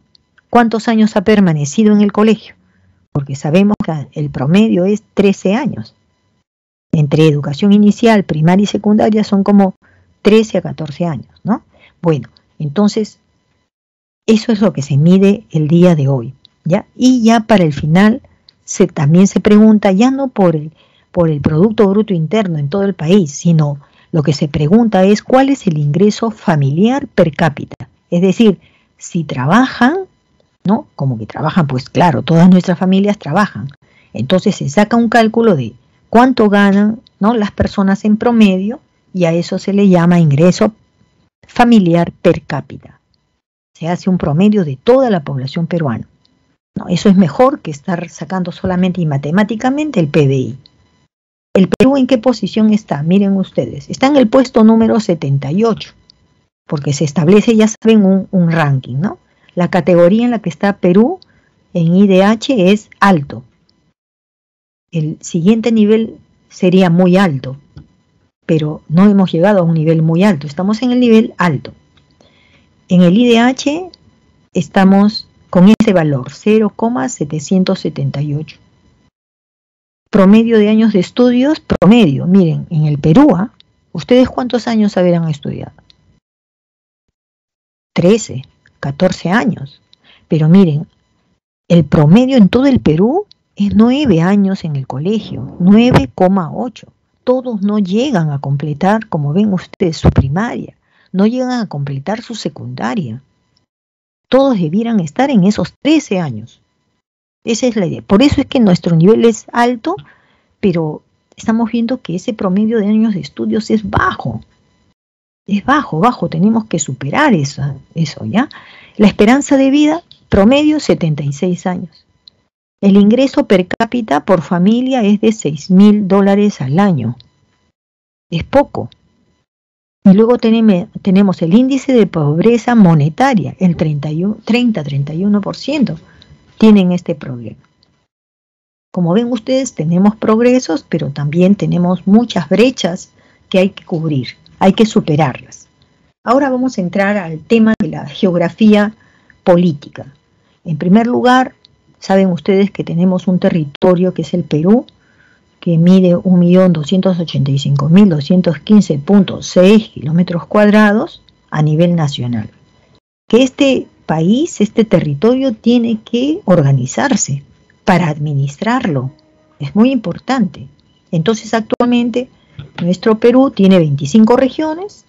¿Por qué tiene 25 regiones? Porque cada región se creó con un departamento. Si los departamentos son 24, entonces son 24 regiones, pero se le cuenta también al Callao. El Callao es una provincia constitucional. Al decir provincia constitucional quiere decir que es una provincia importante, que tiene un estatus importante. Y su estatus es tan importante como lo tiene Lima, Lima metropolitana, porque ha sido el núcleo donde se levantó el gobierno colonial español. ¿Ya? Bien. Tenemos además 196 provincias y 1.874 distritos. Estas cifras varían, sobre todo la cantidad de distritos. Hay distritos que se van creando, hay distritos que se dividen y van creando otros, ¿ya? Y esto varía, estos números varían, pero no varía la cantidad de regiones ni de departamentos. Provincias, miren, una de las últimas provincias, no estoy muy segura, pero puede haber sido Ucayali. Antes Loreto tenía límites con Madre de Dios. Y Ucayali se creó Ucayali como un departamento. O sea, así nomás no se crean departamentos, ¿no? Son circunscripciones en las que se constituye y organiza el Estado peruano. Y conforme a funciones, normas, reglas que ya están establecidas. No se olviden. Ha tenido que haber, ¿no?, un proceso de descentralización que duró muchos años. Teníamos avances y también retrocesos, pero es claro que esa descentralización tenía que darse, ya que nosotros habíamos heredado de los españoles el centralismo. Para España, Lima y la gente que vivía en Lima era la gente y el lugar que más le importaba a la corona española, porque de ahí surgía justamente el poder, ¿no? El poder venía desde España, pero el poder era luego trasladado hacia las autoridades, como por ejemplo el virrey de Lima, ¿no? Del virrey del Perú, que era también a su vez gobernador de Lima, ¿no? Entonces este proceso de descentralización es una forma, ¿no?, de buscar organizar democráticamente el territorio del Perú. Y esto va a ser conducida obviamente por autoridades, por ejemplo a nivel de un departamento o región, como también se le llama, va a estar a cargo de un gobernador regional, ¿no? Y cuando se trate de una autoridad a nivel provincial será el alcalde provincial, y a nivel distrital será el alcalde de la localidad o del distrito. Lo que se busca es que haya un desarrollo integral, armónico y sostenible de todas las comunidades, ¿no?, de personas que habitan nuestro país, que no haya diferencias, ¿no?, grandes entre el más rico y el más pobre. Eso, más bien, eso hace ver que un país no está, digamos, integrado, ¿no? Bien, vamos a ver las regiones, ¿no? Son unidades territoriales que cuentan con una gran diversidad de recursos, no solamente son recursos naturales, también son obras culturales hechos por el hombre que también le agregan valor a ese territorio, ¿no? Hay un pasado histórico, hay toda una cultura, ¿no?, que caracteriza alguna parte de nuestro país, ¿no? Hay distintos niveles también de desarrollos entre ellos. El artículo 190 de la Constitución Política del Perú nos habla entonces de 25 regiones político-administrativas. En esas 25 no se olviden que se va a contar también aparte el Callao, ¿no?, la provincia constitucional del Callao. A la derecha tenemos la distribución espacial de los gobiernos regionales en el departamento de Lima.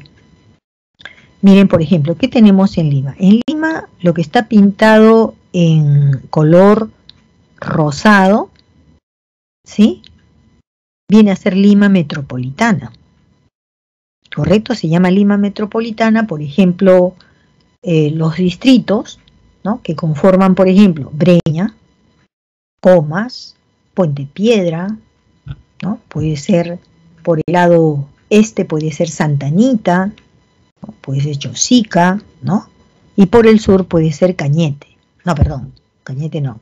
Por el sur podría ser, haber un distrito del sur, por ejemplo, del sur puede ser Villa El Salvador, ¿no es cierto? Pachacamac, puede ser Pachacamac también. Ya, correcto. Entonces, eso es lo que nosotros llamamos Lima metropolitana. Y obviamente que comprende el distrito del Cercado de Lima, ya dije Breña, Lince, San Isidro, Monterrico, todos estos distritos, ¿ya? Bien, ahora, lo que está pintado en verde, viene a ser Lima, provincias, así le vamos a llamar. Esta es una región, se llama región Lima, o región de Lima. Como ven ustedes, región de Lima no cuenta, o sea, no puede incorporar a Lima metropolitana, porque Lima metropolitana es la capital, el centro del país, la capital del Perú. Entonces, en el resto de estas, digamos, de lo que resta de lo que es la provincia de Lima, entra ahí Canta, ahí entra Cañete, ahí entra, no sé, Yauyos, Huarochirí, ¿no?, entre otros. Son también provincias. En esto que se llama región Lima hay un gobernador de la región Lima. Luego hay alcalde de Lima metropolitana, alcalde, no le puedo decir gobernador, ¿correcto? Sí le voy a decir gobernador al que se ocupe de la región de Lima, pero al que se ocupa de la región Lima metropolitana no le puedo decir gobernador. Él es el alcalde de Lima metropolitana, el señor Muñoz, ¿correcto? Y en el caso del Callao, el Callao, como tiene un estatus especial, es considerado también como un gobierno regional. El Callao tiene gobernador regional. Eso lo vamos a ver ahora, hoy mismo lo vamos a ver en educación cívica. Vamos a ver el tema de las fronteras, es muy importante. En cuanto se refiere a las fronteras, ustedes saben, son líneas, ¿no? Líneas que son el resultado de los acuerdos que han tenido los gobiernos y han trazado mediante ya tratados internacionales que no cambian. Los tratados internacionales son perennes, no cambian, no cambiarán nunca. Eso es una norma internacional, ¿ya? En rosado o fucsia está está la frontera entre Ecuador y el Perú. Aquí empieza en la boca de Capones y termina en el punto más septentrional, el Talhuet del río Putumayo. En el camino va a haber una barrera natural. Una de estas es la cordillera de El Cóndor. Aquí firmamos nosotros el protocolo de límites de paz, ¿no?, y de Río de Janeiro. Entonces eso fue en el año 1942. En los años 80, con el gobierno de Belaúnde, hubieron algunos problemas, ¿no? Ecuador como que reclamaba el espacio que está al norte del río Marañón. Hubo enfrentamientos bélicos también, pero se solucionaron en ese momento, momentáneamente. Pero cuando llega el gobierno de Fujimori, Fujimori trata con los ecuatorianos, con el gobierno ecuatoriano, para mantener la paz. Y se entregó 1 kilómetro cuadrado del territorio peruano, se le concedió al Ecuador para que éste pudiera salir y comercializar con el río Marañón, y del río Marañón llegar hasta el río Amazonas. Bien, en naranja está el límite que tenemos con Colombia. Aquí también tenemos una barrera natural, viene a ser el recorrido que hace el río Putumayo, que es lo que hace que separemos, ¿no?, Colombia, digamos, del Perú, ¿ya? Se firmó entonces un tratado muy importante que se conoce como el Tratado Salomón-Lozano. Bien, y lo que está pintado en verde, ¿no?, es la frontera más larga que tenemos, y esto se realiza con Brasil. Inclusive hay 2 tratados firmados con Brasil por la gran extensión que tiene. Aquí es más difícil tomar fronteras naturales. Solamente vamos a indicar el río Yavarí, que está en la parte norte y que se acerca al río Amazonas. Está casi en el límite entre Colombia, ¿no?, y Perú. Bien, entonces hablábamos de que también teníamos la frontera con Brasil, ¿no es cierto? 2 tratados, el Tratado Herrera da Monte Ribeiro y el Tratado Velarde Río Branco, ¿no? Esta es una zona también amplia, ¿no? La frontera del Perú con Bolivia se trazó con el Tratado de Polo Bustamante en el año de 1909.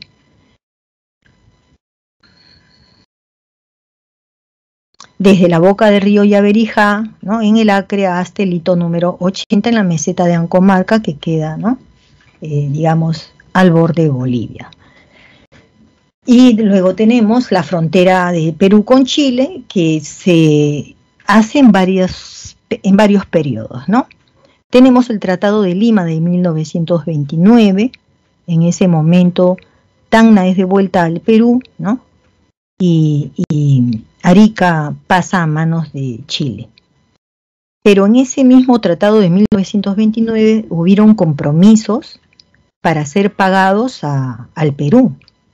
Entonces vamos viendo de que va corriendo los años, ¿no? Va corriendo los años y Chile no entrega lo prometido, ¿no? La ampliación del ferrocarril, el puerto que iban a construir, todo eso que había quedado sentado, que tenía que ser un compromiso de Chile hacia el Perú en 1929, no se ejecutaba. Hasta que llega el tiempo de Fujimori, 1999, y Fujimori acuerda con los chilenos que, bueno, allí nomás dejaban las deudas, ya el Perú no reclamaba nada a Chile, simplemente quería que se firmara el acta de ejecución, que viene a ser, oye, con este tratado ya hemos terminado todo, hay que firmarlo, no me debes, no te debo, empates. Y eso se hizo en el gobierno de Fujimori. Entonces verán ustedes que en términos generales, y creo que esto debe haber sido trabajado en historia, me parece, no quiero redundar en eso, pero han visto que muchas de estas firmas de tratados ha estado allí la firma de Augusto B. Leguía, presidente que quiso también que hubiera calma, que no hubiera internamente conflictos entre países latinos, porque eran momentos del oncenio y a Leguía le interesaba mucho que hubiera esa paz, porque teníamos muy buenas relaciones con Estados Unidos, había ingreso de capitales de Estados Unidos y de preferencia no había que asustar a esos capitales, ¿no es cierto? Hay otras razones que ya seguramente ustedes conocen más que yo. Vamos a ver ahora la frontera como factor de desarrollo y también de interacción, ¿ya? Miren ustedes, la frontera peruana, ¿no es cierto?, se ha concebido por muchos años como que si fuese un lugar donde lo que uno puede pensar es que van a haber amenazas de parte del otro país, Por muchos años se ha creído eso, inclusive desde tiempos de los españoles aquí. ¿Recuerdan esos líos entre Francisco Pizarro y Diego de Almagro? Peleaban, ¿no? Sobre todo Almagro porque le había tocado pues la parte del desierto, del gran desierto que tiene Chile, ¿no? Entonces, de Atacama. Entonces, ya se imaginan que durante la República también habían como esos roces. Y ya más cercano a nuestro tiempo, pues los gobiernos han desplegado soldados de las Fuerzas Armadas, policías, a todas las fronteras. Entonces siempre era concebido como un lugar donde podría desatarse algún tipo de conflictos. Pero ya las cosas han cambiado hoy día. Ahora la frontera ya no solamente es una línea, ¿no?, que va a delimitar dos países, dos territorios, sino hoy día se ve de que en ese lugar se pueden aprovechar las circunstancias. Y los dos países lo que podemos hacer es reafirmar nuestra identidad, pero también colaborar entre nosotros, que haya interacción. Eso es lo que el día de hoy, digamos, es la mirada que se tiene, ¿no?, para estos lugares. Por ejemplo, ¿qué cosa es una conurbación? Por ejemplo, aquí existe una conurbación entre Aguas Verdes, que es una ciudad peruana, y la ciudad de Huaquillas, que es una ciudad ecuatoriana, pero que ambas están una frente a la otra. Ustedes ven que en el caso del Perú, tiene mucho de, en ese espacio tenemos nosotros los esteros, ¿no?, de Tumbes, los manglares de Tumbes, pero hay carretera, entonces, que me llevan justamente a cruzar aquí el río, ¿no?, el río Zarumilla, y poder estar en la ciudad de Huaquillas. ¿Se dan cuenta? Entonces, son dos ciudades que en realidad están cerquísimas, ¿no? Es cuestión de minutitos nomás que estás tú, ¿no?, pasando por la Panamericana Norte, desde el mismo Tumbes hasta Huaquillas. Hasta caminando puedes ir. Entonces, en ese lugar han habido ya programas de desarrollo entre ambas ciudades. Por ejemplo, alguien se puede atender en algún hospital del Ecuador, sí, y algún ecuatoriano puede llegar a Tumbes y ahí, digamos, ayudarse también en algún hospital también. O sea, conurbación vienen a ser estos espacios que son dinámicos, donde se van a desarrollar procesos sociales, procesos económicos, ¿no?, donde ambas circunscripciones, ambos territorios, digamos, van a apoyarse y van a ayudarse. Un trabajo conjunto siempre, bueno, no es malo, ¿no? Entonces ustedes tienen que aprender la idea de área de frontera, zona de frontera y región fronteriza, ¿ya? Por ejemplo, y esto entre estas tres espacios fronterizos tiene que haber un enlace, ¿no?, entre estos tres, ¿ya? Por ejemplo, en el área de frontera podríamos hablar de un espacio en el Perú donde este espacio está prácticamente, ya es el último punto peruano, que el siguiente paso que yo doy va a ser ya entrar al otro país. Entonces, ¿qué cosa debe haber en la parte peruana? Algo que yo necesito tener porque voy a pasar al otro lado, al otro país. Por ejemplo, si me voy a Chile, necesito cambiar mis monedas, los soles, por el peso chileno. ¿Sí? ¿Qué más necesito? Bueno, necesito que mis papeles estén en orden, porque yo me voy a encontrar allí con la policía peruana de migraciones y me tiene que buscar en un listado si es que yo estoy requisitoriada por las autoridades o no. ¿Se dan cuenta? Tienen que saber el peruano o la peruana no se está escapando, ¿no?, de las autoridades peruanas. Correcto, ahí va a haber, ¿no? Digamos, si yo necesito que me atiendan porque estoy sufriendo un proceso de cólicos, al menos en el Perú tiene que haber por allí una atención médica. Ahora, si no es el peruano, sino el extranjero, también tiene la necesidad que en ese espacio hayan apoyos para que el migrante pueda hacer el traslado de la manera más correcta, legal, ¿no?, y segura. ¿Ok? Entonces, el área de frontera tiene esas características, o debería tenerla. La zona de frontera es como un intermedio, donde lo que no tiene el área de frontera, la zona de frontera sí se lo puede dar. Por ejemplo, ese dolor que yo tengo que es un cólico, de repente yo he ido a una posta médica en el área de frontera y me ha dicho tómate estas pastillas, con esto se te pasa. Pero resulta que no, este cólico me sigue durando y se hace cada vez más intenso. Yo voy a necesitar un hospital para una operación inmediata, posiblemente. Si no lo tiene el área de frontera, entonces la zona de frontera no le puede faltar un hospital donde haga intervenciones quirúrgicas de alto grado, ¿no? Sí. Necesita, bueno, yo antes necesitaba una casa de cambios, pero ahora necesito un banco, porque el dinero que tengo lo voy a trasladar al banco chileno, pero lo tengo que hacer a través de un banco peruano. Si el área de frontera no lo tiene, la zona de frontera sí debe tenerlo. ¿Correcto? Todo esto que tenga la zona de frontera es para ayudar a que funcione también el área de frontera. ¿Y qué cosas se hacen en una región de frontera? En la región ya es hablar de todo el departamento. Área es como el distrito, zona es como la provincia y la región ya es todo el departamento, ¿no? Donde la primera autoridad es el gobernador regional. Y los gobernadores regionales reciben canon, reciben del canon minero, reciben de muchos canon, reciben mucho dinero. Y con ese dinero, ¿qué hace el gobernador? Hace carreteras. Entonces, si hay un migrante que está haciendo comercio con Chile, yo estoy haciendo comercio con Chile, yo necesito que las carreteras estén bien hechas, porque si no mi mercadería, que tiene alto pesaje, puede dañarse. ¿Me entienden? Todo esto tiene que estar correlacionado. El gobernador de esta región puede promover ferias que son artesanales, ferias educativas, ¿no? Para convencer al otro poblador de la otra línea de frontera, convencerlos de que estudiar en el Perú también tiene sus ventajas. Bueno, pasamos a otro tema que es el desarrollo e integración de la frontera, ¿no? En este caso, todo lo que estamos señalando respecto a cómo podemos integrar, ¿no?, las regiones que están cerca de las fronteras con las ciudades peruanas, pues todo eso es porque nosotros entendemos que tiene que haber desarrollo, ¿no? El del Perú, obviamente, pero ya estamos dándonos cuenta que si no hay desarrollo también del otro lado de la frontera, ¿no?, entonces no vamos a estar tranquilos, no vamos a estar seguros.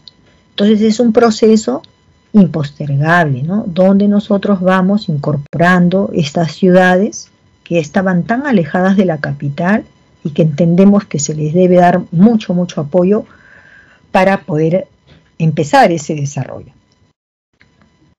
Bien, también hablamos de integración fronteriza, ¿no?, porque no es solamente ver por el Perú, sino también es mantener las relaciones cercanas, amicales, ¿no?, con el país vecino. Y hay condiciones porque nos une una misma historia, nos une las mismas costumbres, el ser descendientes de las mismas culturas. ¿Se dan cuenta? Entonces, todo eso, digamos, entra a nuestro favor. La integración fronteriza no será posible sin que haya desarrollo económico. Vamos viendo el mar territorial del Perú y también de su defensa. Bueno, todos sabemos que según el artículo 54 de nuestra Constitución Política del Perú, señala que, ¿no?, el Perú tiene un mar adyacente hasta las 200 millas y nos pertenece tanto el mar, esta parte del mar del Pacífico, ¿no?, hasta las 200 millas, pero también nos pertenece las profundidades, ¿no?, el zócalo continental, parte de lo que es, ¿no?, la dorsal de Nazca, sus riquezas, todo eso nos pertenece, ¿no? Y esto fue reconocido internacionalmente durante el gobierno, ¿no?, de don José Luis Bustamante y Rivero, que llegó a ser presidente del Perú. Por otro lado, en la Constitución dice que tenemos también, digamos, el dominio, no solamente el dominio marítimo, ¿no?, también tenemos sobre el territorio, ¿no?, todo el territorio del Perú y los aires que están por encima del territorio, todo eso nos pertenece. Pero hoy día nos vamos a dedicar a ver un poco sobre el tema del mar territorial y cómo lo hemos defendido. Uno de los primeros en defender nuestro mar y sus riquezas fue, como decíamos, el doctor José Luis Bustamante y Rivero. Él fue el que, digamos, firma el decreto supremo 781, conocido como tesis de las 200 millas. Fue en el año de 1947. Y él reclamaba, digamos, este dominio del mar porque habían muchas familias de pescadores cuyo único sustento para vivir era el pescar. Además, él defendía el mar porque era común, ¿no? Había terminado la Segunda Guerra Mundial y embarcaciones norteamericanas navegaban muy cerca, digamos, prácticamente en el mar peruano, en lo que para nosotros es el mar peruano, ¿ya? Entonces esto le pareció que era como una amenaza, así que declarar las 200 millas ya era evitar que esas embarcaciones grandes pudieran hacerse de la mayor parte de estas riquezas que tiene nuestro mar. Bien, entonces vamos a ver que a nivel internacional, bueno, aquí en esta me estoy pasando de la Declaración de Santiago. Así como el Perú, ¿no?, tiene esta idea de que debíamos de dejar en claro cuál era el dominio del Perú con respecto al mar, pues ya también Chile también ya lo había pensado. Entonces casi Perú y Chile, ¿no?, por una diferencia de apenas unos días, hacen sus documentos para declarar internacionalmente que tienen 200 millas de mar. Entonces en ese momento incluso se convence, ¿no?, a los ecuatorianos y finalmente en 1952 Perú, Chile y Ecuador firmamos esta declaración. Lo hacemos los tres países, ¿ya? Los tres países. Muy bien. Eso entonces son para nosotros instrumentos jurídicos. Bueno, entonces este tema a nivel internacional también fue pues cuestionado por Estados Unidos y otros países del primer mundo, ¿no?, los países más desarrollados. Entonces, ellos convinieron en realizar una convención con los representantes de todos los países que tuvieran acceso pues a un mar contiguo, ¿no? Esta se llamó Convemar. Entonces, allí, ¿qué se estableció? Es un tratado antes que nada multilateral, porque son muchos países los que lo han firmado, ¿no? Y entra en vigor, ¿no?, años después. Entonces, eso es en 1994. Bien, vamos a ver aquí en este esquema cuáles son las partes que tendría, digamos, un país respecto al mar adyacente, ¿ya? A ver, acá se dice de que desde la orilla del mar hasta las 12 millas, ese era el único espacio donde el país que está aquí al costado podría ser dueño absoluto de esas tierras, ya sea las tierras que están sumergidas como las tierras que emergen. Ese es el único lugar donde el país tiene plena soberanía. La Convemar dice que 12 millas más iban a ser consideradas como la zona contigua. Es una zona en la que hay que tener permisos, hay que tener un poco de cuidado, ¿ya? Y lo que resta hasta las 200 millas, es decir, 188 millas, lo consideraba como zona económica exclusiva. Esta zona económica exclusiva no impedía que cualquier embarcación podría entrar dentro de las 200 millas, como ven ustedes, cualquiera, ¿no? Entonces, ¿por qué? Porque le daba derecho en primer lugar, al país que tenemos al frente, donde dice espacio terrestre, le toca en ese lugar explorar, explotar, preservar, ¿no?, los recursos que allí se encuentran.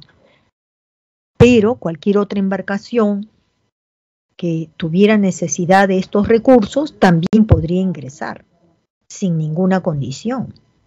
Eso no nos gustó a nosotros, porque eso no es soberanía, ¿no? Soberanía es cuando el Perú puede decir, oye, yo no te he dado permiso para que entres en nuestro mar, ¿sí? ¿Ya? Cuando el Perú dice, no, yo no te he dado permiso, nadie puede pasar, ni por este mar, ni por encima del mar.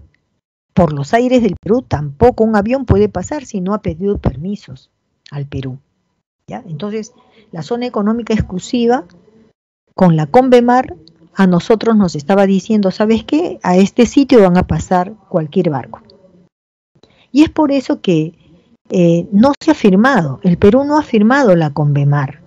Nosotros tenemos entendido que lo que ya hemos visto antes en la diapositiva anterior con la tesis de las 200 millas, ya quedó claro que nuestro mar es hasta las 200 millas, ¿no es cierto? Eso es lo que nosotros siempre hemos defendido. No hemos firmado la Convemar porque no nos conviene. Hay algunos que sí lo han firmado. Chile, por ejemplo, ha firmado la Convemar. Bien, y luego ya lo último que hemos tenido es la delimitación del Perú y de Chile, ¿no? Respecto a qué parte del mar le toca a Chile, qué parte del mar le toca al Ecuador. Aquí en esta foto del Ecuador, entonces nosotros tenemos lo siguiente. Nunca ha habido un tratado en el cual se diga esta parte del mar le toca a Perú y esta otra parte del mar le toca a Chile. No, nosotros firmamos la Declaración de Santiago diciendo los tres países estamos de acuerdo que ningún otro barco entre dentro de nuestra zona de soberanía.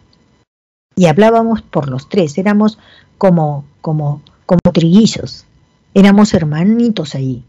No estábamos para decir, oye, Chile se va a llevar más mar que nosotros. No, nadie pensaba en eso, éramos hermanos. ¿Correcto?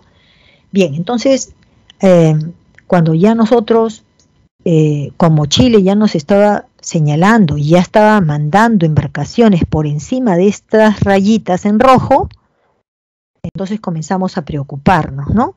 Y ellos ya lo reclamaban como suyo, incluso por encima de esta recta que se llama 80 millas, por encima de ellas. Entonces, Chile nos comienza a reclamar la posesión de estos mares. Nosotros les vamos explicando que no se ha equivocado, que no tenemos ningún acuerdo ni tratado para dividir el mar. Nosotros nos adelantamos y pedimos la intervención de la Haya, del Tribunal de la Haya, la Corte Internacional de Justicia de la Haya. Se realiza entonces un juicio ahí, ¿no? Que es lo que ellos hacen, y dividen así el espacio y la delimitación del mar entre Perú y Chile. Lo que ustedes ven por la rayita roja era la posición peruana, es decir, ¿no? Una oblicua, una recta oblicua, ¿no? Y que por encima de esta recta sería el mar peruano, hasta las 200 millas. Pero como ven ustedes, no nos han concedido totalmente este espacio, ¿no? Más bien se lo han dado a Chile. ¿Cuánto? El 42,7%. Eso es lo que ha recibido Chile. Y más bien a nosotros nos dan un 57,3%, es decir, más de 21.000 kilómetros del mar, en este triángulo que aparece en color amarillo. También nos dan la parte del área marítima del lado izquierdo, donde dice 100%, ¿no? Sería 28.696 kilómetros cuadrados, ¿no? Entonces, como ven ustedes, la posición peruana, la posición chilena y finalmente lo negro, es decir, desde el punto de Concordia, ¿no? Hacia el mar, al punto A son 80 millas y luego viene un quiebre hasta el punto B y, como ven ustedes, nos conceden ya hasta las 200 millas, ¿no? Del mar.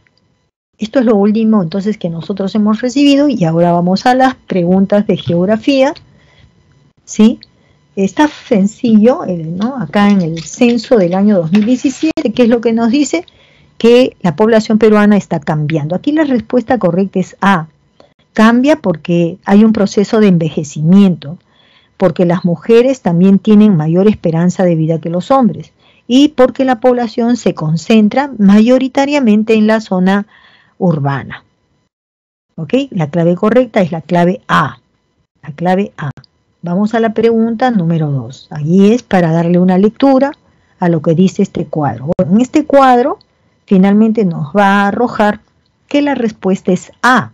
Es decir, es correcto porque aquí se está viendo que la población, ¿no?, se encuentra en un proceso, perdón, este es el ejercicio número 2. Ya, aquí se va viendo que desde 1993 la tasa tiene un comportamiento decreciente en lo que viene a ser las 3 regiones, ¿no? Veremos acá en la costa el crecimiento promedio anual según cada región, ¿no?, en términos ya relativos, desciende. Esto es sobre la tasa de crecimiento, no se olviden, tasa de crecimiento. Y en el caso de la sierra o región andina, crece hasta 1.4, pero en los últimos años ya viene descendiendo también, inclusive hasta menos 0.6%. Y luego es verdad también que en la década del 60 se registró el mayor crecimiento poblacional de todo el siglo XX, ¿no? Si lo vimos, ¿no?, que era 2,8. Entonces nos quedamos como respuesta la clave D, donde es verdadero, verdadero, verdadero, y lo último es falso. En la pregunta número 3, dentro del proceso de descentralización llevado a cabo por el Estado peruano, se crearon las regiones, muy bien. Y en el año 2003 se instalaron 25 gobiernos regionales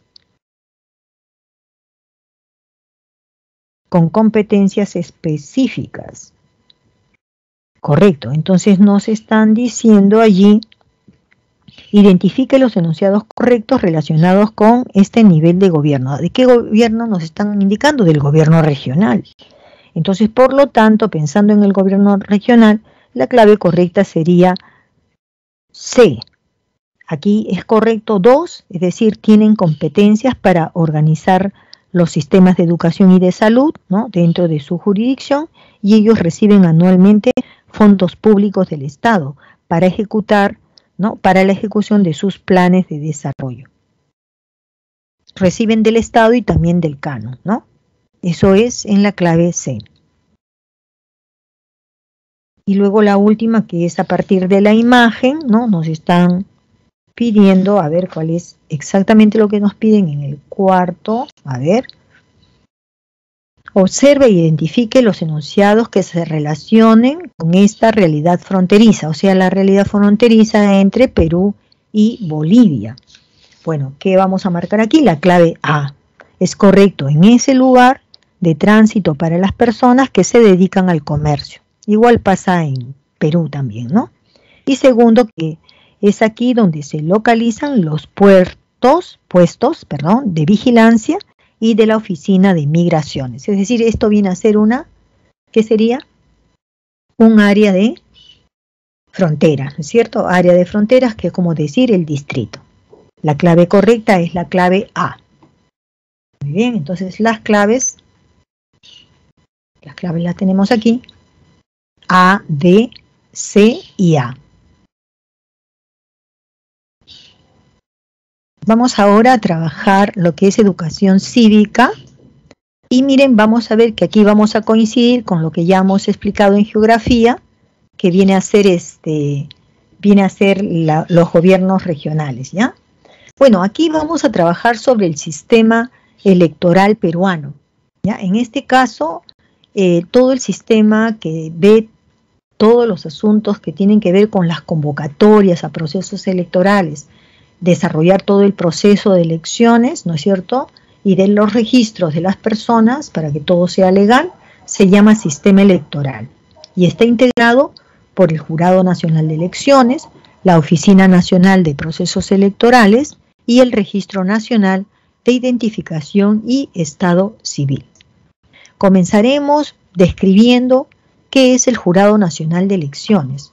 Es un órgano autónomo, es un órgano constitucional autónomo y tiene que ser así autónomo porque no se olviden que cuando hay un proceso electoral es la población, es el pueblo quien va a emitir a través del voto su decisión sobre autoridades. Por lo tanto, no puede aquí haber injerencias de cualquier otro poder. es un órgano autónomo, no se olviden de eso. Ellos se encargan de administrar justicia. Si aquí alguien quiere denunciar que ha habido un proceso electoral donde ha habido fraude, lo tiene que demostrar. Y es más, si se queja esa persona, entonces la tiene que presentar únicamente al Jurado Nacional de Elecciones. No es que con su queja va a ir a tocar las puertas del Poder Judicial, no, no, no. Aquí el Jurado Nacional de Elecciones tiene esa capacidad para evaluar cualquier discrepancia u objeción que se haya hecho a un proceso electoral. Y es el señor, aquí tenemos a Jorge Luis Salas, ¿no? Arenas, el único que ya con el resto de los magistrados va a poder decidir, ¿no? Bien, él fiscaliza la legalidad de todo el ejercicio del sufragio. Ellos son los que realizan la realización de los procesos electorales o de hacer referendos, todo eso tiene también que correr a cargo del Jurado Nacional de Elecciones. Mantener y custodiar los registros de las organizaciones políticas. Ya habíamos estudiado que cuando surge un partido o movimiento político, tiene que ser registrado y lo registra ante el Jurado Nacional de Elecciones. Tiene además que mantener, ¿no?, todos esos registros al día. Existe lo que se llama el Pleno del Jurado Nacional de Elecciones. Es la máxima autoridad, porque aquí el señor, el magistrado Jorge Luis Salas, claro, es el que preside el Jurado Nacional de Elecciones, pero él no toma unas decisiones solamente por su cuenta. Él tiene que pedir toda la consulta al Pleno del Jurado Nacional de Elecciones, que está comprendido por 5 miembros que han sido elegidos en diferentes instancias. Los miembros de este pleno están ahí por un periodo de 4 años y ellos están impedidos de renunciar, ¿no?, durante un proceso electoral, porque si no, todo esto se pondría pues en crisis. Es presidido por el miembro representante de la Corte, ¿no?, Suprema de Justicia. También existen, paralelo a lo que es el Jurado Nacional de Elecciones, los jurados electorales especiales, solo que estos funcionan solamente cuando hay un proceso electoral específico. Cuando se termina este proceso electoral específico, ellos ya dejan, ¿no?, sus funciones, hasta que haya otro proceso. El Jurado Nacional de Elecciones es el que decide cuántas circunscripciones, ¿no?, se van a dar para que existan jurados electorales especiales. No existen en todo el Perú. Es el propio Jurado Nacional de Elecciones el que elige, según áreas, ¿no?, regionales, donde van a quedar los jurados especiales, para que de esa manera, si hay algún tipo de denuncia, se solucione primero en este jurado electoral especial, ¿ya? Ahí se puede solucionar los problemas de todo lo que la gente demande, ¿no? Las funciones que tiene el jurado son diversas, como ven ustedes. Tiene que ver con la jurisdicción, es decir, ellos administran justicia en materias solamente electorales, ellos proclaman los resultados de las elecciones, o también ellos mismos, el Jurado, ¿no?, Nacional de Elecciones, puede declarar la nulidad de un proceso electoral. Ellos también cumplen la función fiscalizadora, porque ellos están detrás de toda acción que tiene que ser legal, ¿no? Ellos fiscalizan que los padrones electorales sean legales y porque todas las personas cumplan las normas, ¿no?, sobre todo las organizaciones políticas. Ellos también tienen funciones normativas, porque ellos pueden dar leyes, ¿no?, que tengan que ver con el proceso electoral. Ellos también determinan, ¿no?, el número de escaños, es decir, el número de congresistas, ¿no?, que ganan elecciones y en la cuota que debe ser. Ellos también tienen una labor educativa. A propósito de esto, les sugiero que ustedes lean a través del internet la página del Jurado Nacional de Elecciones, que es muy importante. Tenemos luego aquí la Oficina Nacional de Procesos Electorales, que son los que se encargan de ejecutar, digamos, los procesos electorales, ¿no? Su jefe, ¿no?, tienen un máximo jefe de la Oficina Nacional de Procesos Electorales, de la OMPE, el cual su mandato va a durar también 4 años. Y sus funciones es realizar el proceso electoral, ¿no? Tiene que ver con todo el material, ¿no?, de producción de cédulas, de sufragio, actas, formatos, todo eso. También ellos están atentos el día de la votación, viendo que todo sea correcto, se apoyan por la Policía Nacional y por el Ejército también. Existen también las oficinas descentralizadas de procesos electorales, son órganos que solamente son momentáneos y funcionan para cada proceso electoral. Luego tenemos RENIEC, que como saben ustedes, allí se concentran todos los datos de nuestro nacimiento, en los datos de nuestra mayoría de edad, los datos de los divorcios, de los matrimonios, ¿no?, entre otras cosas, inclusive también de los que nacen como también de los que fallecen. Sus funciones electorales son muy importantes porque ellos tienen que mantener el padrón electoral actualizado. Si alguien fallece, ellos tienen que enterarse rápidamente y sacar de la lista del padrón a los fallecidos, ¿no?, entre otras cosas. Tenemos también, no olvidemos que ya fuera de lo que es este sistema electoral, tenemos nosotros varios niveles de gobierno, ¿no?, el gobierno local como el gobierno regional. Tenemos en primer lugar los gobiernos locales, están a cargo de los alcaldes, ¿no? Tenemos 2 tipos de municipalidades, lo que vienen a ser las provinciales, donde tenemos el alcalde provincial, tenemos también el alcalde distrital, y allí donde haya centros poblados, también vamos a tener un alcalde de centro poblado, ¿ya? Y los que tienen regímenes especiales son siempre la capital, la que llamamos Lima Metropolitana, y también un régimen especial se tiene en las zonas de fronteras, ¿ya? Por ejemplo, un médico que digamos trabaja en zonas de fronteras, tiene mejores salarios que un médico que trabaja, digamos, en Lima Metropolitana, ¿no? ¿Por qué? Porque se ha ido a un lugar muy alejado de su familia y donde la gente lo necesita más, ¿ya? Los órganos de gobierno, entonces ya lo hemos mencionado, y miren las funciones que cumplen los gobiernos locales, ¿no? Los gobiernos locales tienen que ver con el lugar más cercano a la casa de uno. Ellos son los que clasifican el suelo, si es un suelo para hacer un parque, si es un suelo que hay que cuidar, no hay que entrar. Ellos cobran los impuestos prediales de nuestras casas, ellos promulgan ordenanzas municipales, ¿no?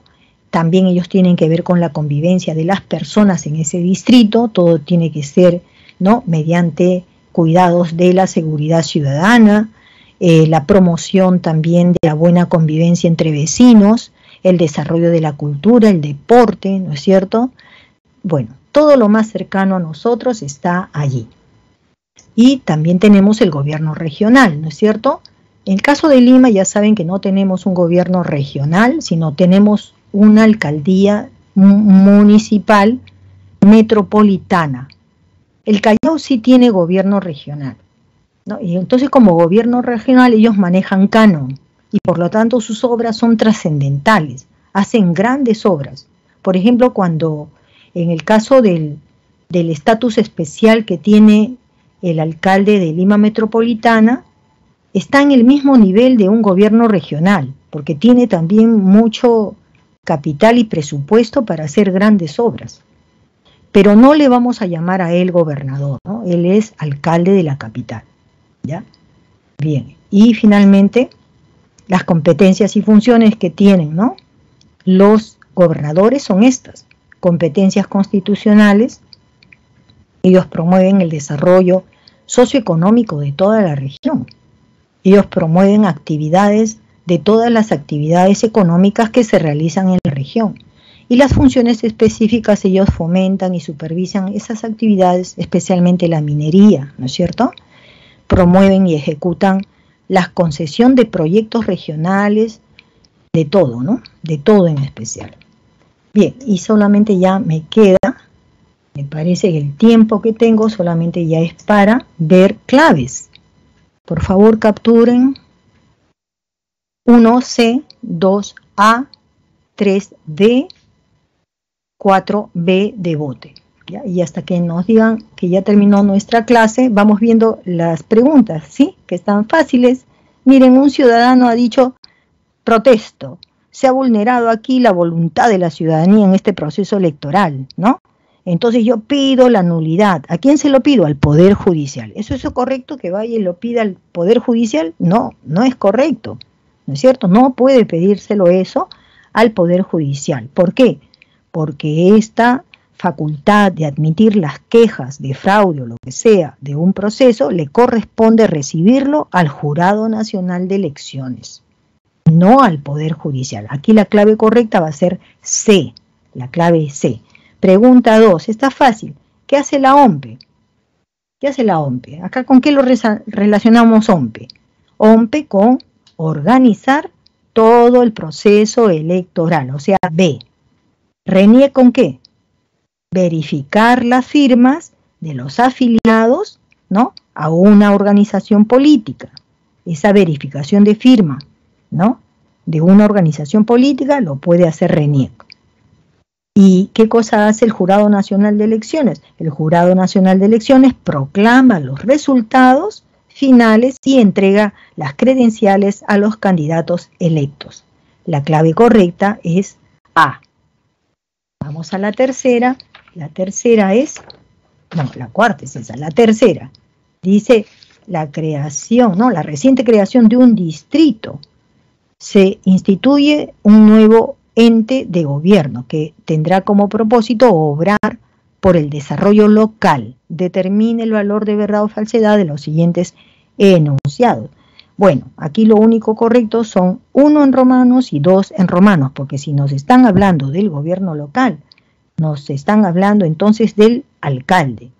Este da licencias de funcionamiento a los diversos negocios y establece y modifica los arbitrios conforme a la ley. Sí, él los puede modificar.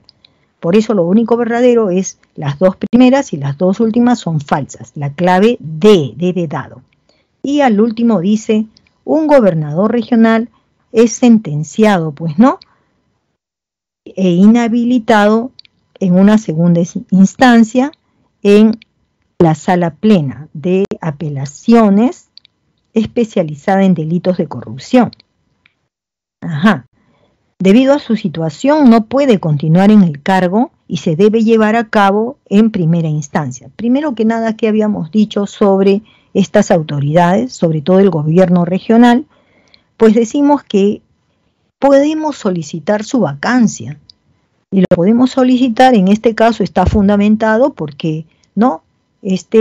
Perdón, eso es en el 4, ¿no? Estamos viendo el 4, ¿ya? Entonces aquí, digamos, aquí lo que procede es la vacancia de este gobernador, ¿no? Y esto lo puede pedir el propio Consejo Regional.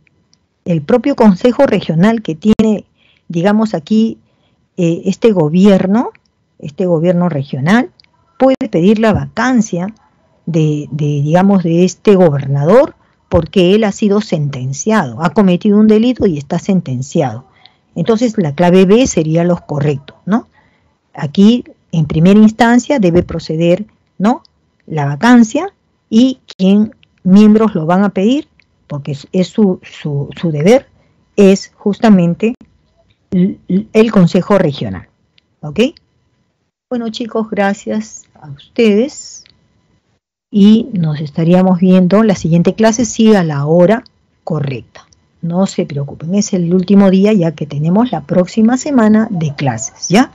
Aprovechen entonces el tiempo para hacer sus resúmenes y hacer sus preguntas, ya saben, al profesor del chat, que es quien resuelve algunas preguntitas que aquí por el tiempo no las hemos podido ampliar, ¿de acuerdo? Pero con nuestro tutor de chat cubren un poco sus necesidades. Nos vemos, chicos, cuídense mucho todavía, ¿sí? Todavía no hay que celebrar. Pasemos esta semanita siguiente y después celebramos con los resultados de sus exámenes, ¿ok? Nos vemos.